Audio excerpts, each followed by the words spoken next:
Just Damon Matson joins us once again. We're looking right now, Damon, at 495. You can see certainly at the traffic heading in our direction, there's some heavy water in that passing lane. Yep. And then look, heading south or on the opposite of us, seems like traffic is moving a little bit better. Yeah, these are the torrential rainfall amounts that could lead to some of this stuff around the D.C. metro area, Mark. We've been talking about it.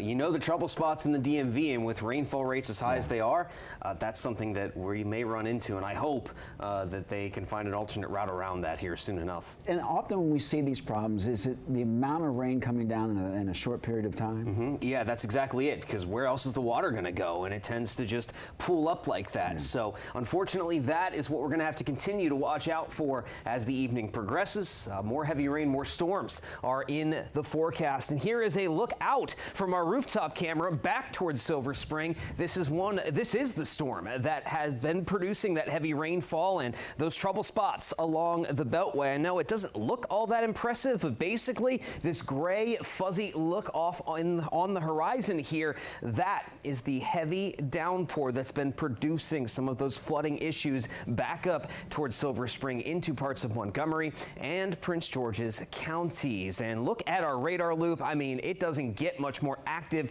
than this. We have multiple clusters of thunderstorms, heavy rain that is pushing across the entire DMV. Now, the good news is, at least at last check here, no active severe thunderstorm or flash flood warnings are in place. But as we just saw there along the Beltway, that can quickly change with how heavy this rainfall is. And again, right where some of that flooding is along the Beltway, we're catching a small break now that some of the heaviest rainfall has moved to the east into Prince George's County from Cheverly all the way up through Greenbelt and Laurel. But if we look back off to the west, we're not done with the rain yet, folks. No torrential rain attached to this batch here back toward Rockville and Potomac, but it's still steady rainfall that's just going to add to what has already been falling out there. Now, most of this activity has been missing the district, but we're watching very closely this messy batch of storms and heavy rain that's now moving out of Loudoun County into parts of Fairfax County,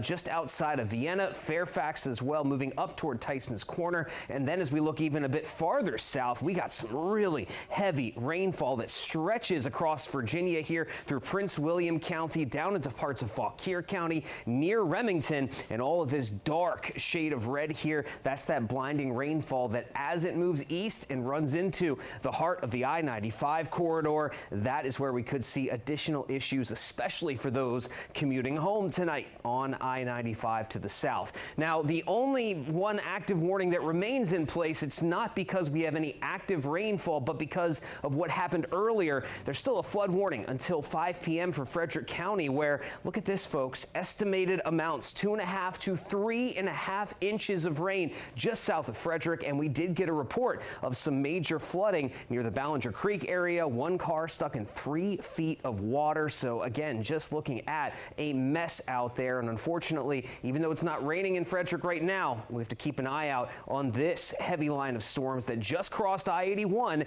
and is moving its way through Berkeley, Washington counties. You're going to see the brunt of this here soon enough in the Hagerstown, Sharpsburg areas. So buckle up, folks. We still have a little ways to go with all of this active weather. And there you go. This mess of heavy rain and storms expected to continue as we go over the next few hours. But by the time we hit 8 o'clock, yes, there are likely to be a few showers left over, but it's going to quickly wind down as we head into the night tonight. But we are not out of the woods yet. The front causing all of this, the tropical air mass that sparked many of these storms and the heavy rainfall today, it's still going to be around tomorrow. And there you see it. We're talking about additional rounds of showers and storms out there on our Friday. It doesn't totally calm down until Sunday, and we'll have a couple of beautiful days with lower humidity before summertime heat returns next week. Stay tuned, folks. We'll have more news and weather coming up after the break.